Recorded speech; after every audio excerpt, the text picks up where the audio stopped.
नमस्कार दोस्तों, कैसे हैं आप लोग?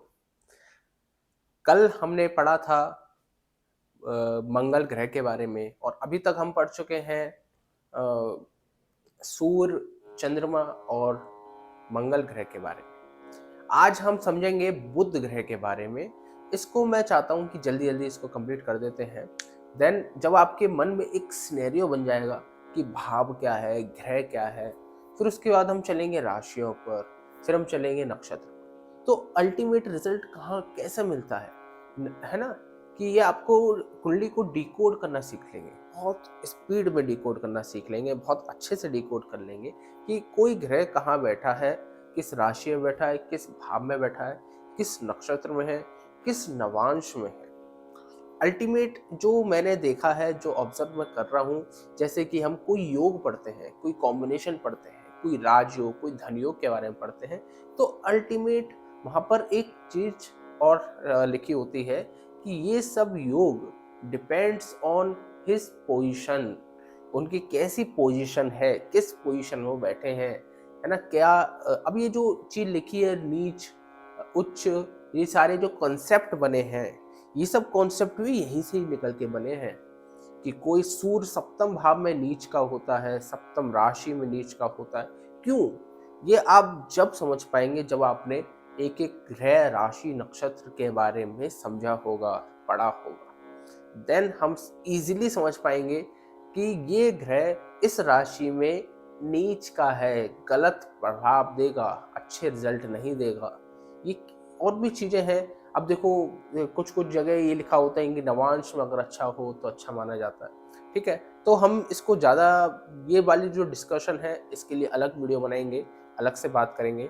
आज हम बात कर रहे हैं बुध के बारे में। ठीक है, तो बुध ग्रह को किस तरीके से लर्न किया जाए, किस तरीके से समझा जाए। तो देखो, कुंडली में थर्ड और सिक्स्थ हाउस का स्वामित्व बुध ग्रह रखता है।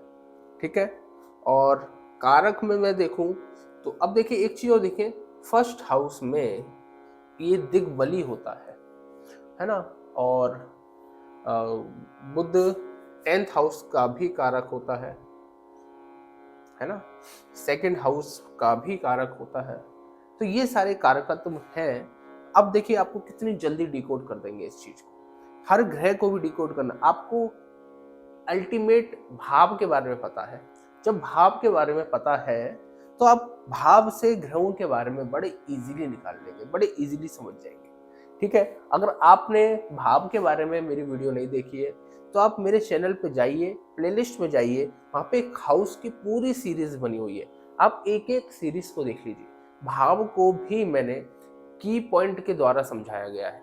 एक एक भाव को कैसे लर्न करें, हाउ टू। देखो, एस्ट्रोलॉजी में इंटरेस्ट आना एक अच्छी बात है, लेकिन एस्ट्रोलॉजी एक इतना ब्रॉड साइंस है जिसके बारे में हमें लर्न करने में बहुत समय लगता है। तो मेरा स्पेशल पर्सनल एक ये रहा है कि एक एक चीज को मैंने किस तरीके से लर्न किया है, भाव को, ग्रह को, राशि को। ये मैंने आपको बिल्कुल रिवील कर चुका हूँ कि मैं किस तरीके से लर्न कर रहा हूँ, आपको सब बता रहा हूँ। अब देखिए, बुध है, बुध सेकंड का मैंने बताया। फर्स्ट का देखो, फर्स्ट बुध है तो बुद्धि है ना? बुध बुद्धि है, इंग्लिश में लिख दूं इंटेलिजेंस है। सेकंड हाउस हमारी वाणी है, हमारा कम्युनिकेशन। थर्ड हाउस हमारा आईटी सेक्टर है ना? सिक्स्थ हाउस हमारा जॉब है और टेंथ हाउस हमारा प्रोफेशन है। कर्म में हमारा इंटेलिजेंस का बहुत बड़ा योग है, इसलिए कर्म का कारक भी माना गया है। देखो, अल्टीमेट मैं आपको बताऊं, अल्टीमेट बुद्ध इनके कारकत्व रखता है। अब देखो, यहीं से हम और चीजें निकालेंगे, है ना? वाणी, कम्युनिकेशन। कम्युनिकेशन किसी भी प्रकार का कम्युनिकेशन हो सकता है। मैं जो बोल रहा हूँ या फिर जो लोग अच्छा बोलते हैं उनका कहीं ना कहीं बुद्ध बहुत मजबूत होगा, है ना? अब देखो, कम्युनिकेशन और आईटी सेक्टर को मिला लो तो ये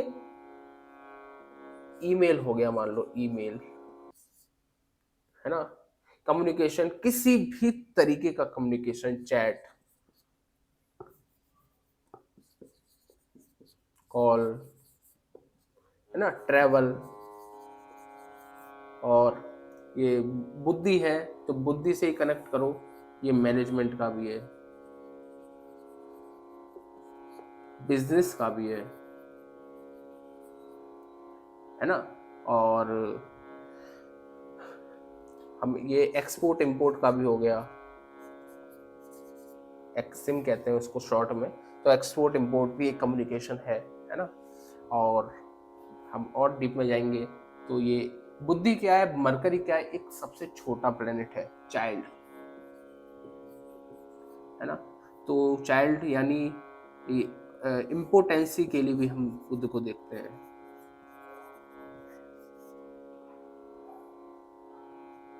ठीक है, अब आगे हम देखते हैं तो ये इंटेलिजेंस है तो एजुकेशन भी है,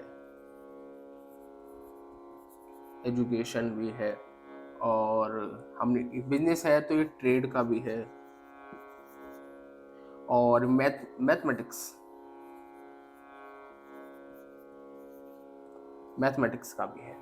तो अल्टीमेट बुद्ध इन इन कारकत्व को अपने साथ लेके चलता है। ठीक है, हम मान लो कोई क्वेश्चन आपके पास आए कि एजुकेशन कैसे देखें, है ना, तो आपकी नज़र बुद्ध पर जानी चाहिए। कोई पूछे कि मेरी चाइल्ड बर्थ नहीं हो रहा, तो भी आपकी नज़र बुद्ध पर जानी चाहिए, है ना। अब आप देखिए, और कोई पूछे कि मैं क्या कर्म करूंगा, तो भी आपकी नज़र एक बार बुद्ध का दशम भाव से कनेक्शन देखने की नज़र जानी चाहिए। और देखिए, और मेरा बिजनेस नहीं चल रहा, तो भी बुद्ध पर नज़र आपकी जानी चाहिए। मतलब अल्टीमेट ये सब क्वेश्चंस रिलेटेड है। कोई जॉब के लिए पूछ रहा है, तो भी आप बुद्ध को देखिए, है ना। और कोई कोई बच्चा बोल नहीं पाता, कोई हकला के बोलता है, तो भी आपकी नज़र बुद्ध पर जानी चाहिए कि कम्युनिकेशन कैसा है, कब एक्टिवेट होने वाला है ना। और हम इजीली बता सकते हैं बुद्ध कैसा है, कितना बल है, कितना निर्बल है, उसके अनुसार हम बता सकते हैं कि मैथमेटिक्स उसकी कैसी होगी, एजुकेशन में कैसा होगा। तो अल्टीमेट बुद्ध के बारे में इतना ही है। आगे आने वाली वीडियो में हम गुरु ग्रह के बारे में समझेंगे, और आपको गुरु और बुद्ध के अंदर जो सिमिलरिटीज हैं उसके बारे में आपको मैं बताऊंगा। तो आज के लिए मैं आपसे आज्ञा चाहूंगा, हम नेक्स्ट वीडियो आपको कल दे देंगे। राधे राधे।